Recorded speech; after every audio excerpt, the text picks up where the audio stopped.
প্রিয় দর্শক আসসালামু আলাইকুম। তো আপনারা দেখতেই পাচ্ছেন এটা একটা মার্কেট আর নিচে রিসিপশন।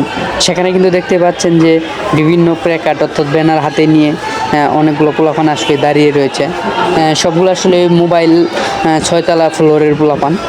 এরা কিন্তু আসলে এসেছে যাতে বৃহস্পতিবার বন্ধ থাকে, অর্থাৎ রমজানের আগে 2 বৃহস্পতিবার যাতে বন্ধ থাকে, তার জন্য আসলে এরা আন্দোলন শুরু করেছে। এই মুহূর্তে কিন্তু আপনারা দেখতেই পাচ্ছেন অনেকগুলো লোকজন জড়ো হচ্ছে এবং কি মার্কেটের পর প্রায় প্রতিটি ফ্লোরে এরকম আসলে লোক। আর ব্যানার হাতে যে দেখতে পাচ্ছেন তাদের ব্যানারে লেখা যে বৃহস্পতিবার বন্ধ থাকুক, বৃহস্পতিবার বন্ধ থাকুক, এরকম একটা আসলে স্লোগান।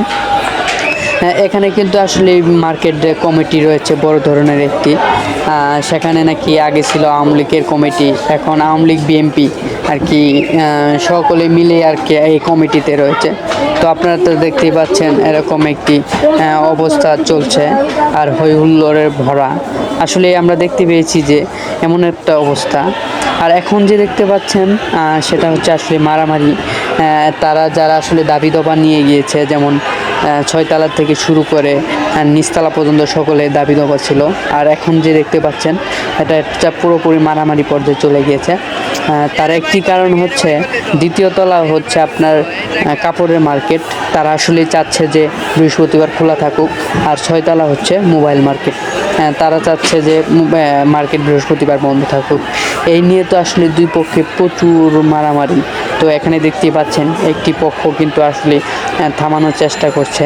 আসলে জনগণ যখন একটি বিষয়ে অকমত হয় অর্থাৎ মারামারিতে চলে যায়, তখন কিন্তু আসলে স্বাভাবিক থাকে না। এখান থেকে দেখতে পারবেন যে কিভাবে আসলে নেল পালিশ দিয়ে আসলে কসমেটিকের দোকান আছে পাশে একটাই নেল পালিশের একটা কৌটা নিয়ে একজনকে আসলে ফিকে মারে, যার কারণে আসলে মাথা ফেটে যায় এবং কি রক্ত বের হয়। কিন্তু এই বিষয়টি আসলে কিন্তু খুবই দুঃখজনক যে মানুষ আমরা একসাথে কাজ করি, অর্থাৎ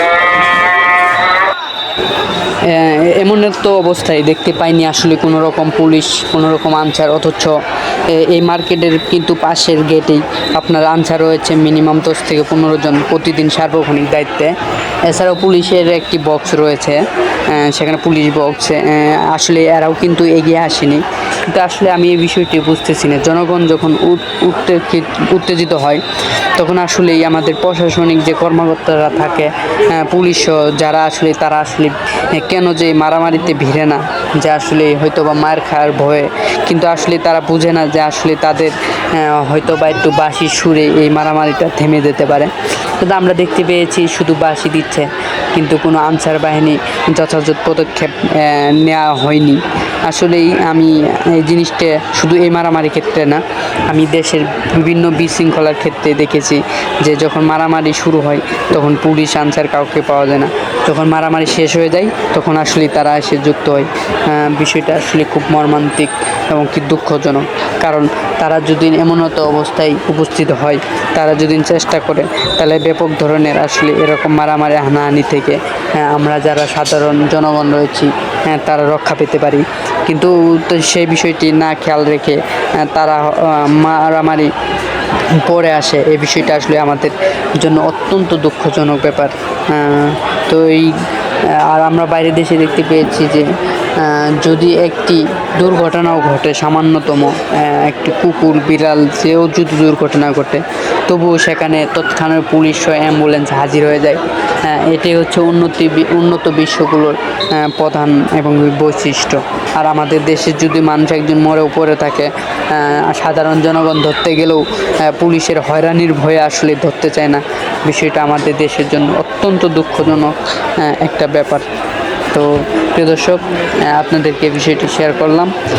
অবশ্যই ভালো লাগলে লাইক কমেন্ট করবেন।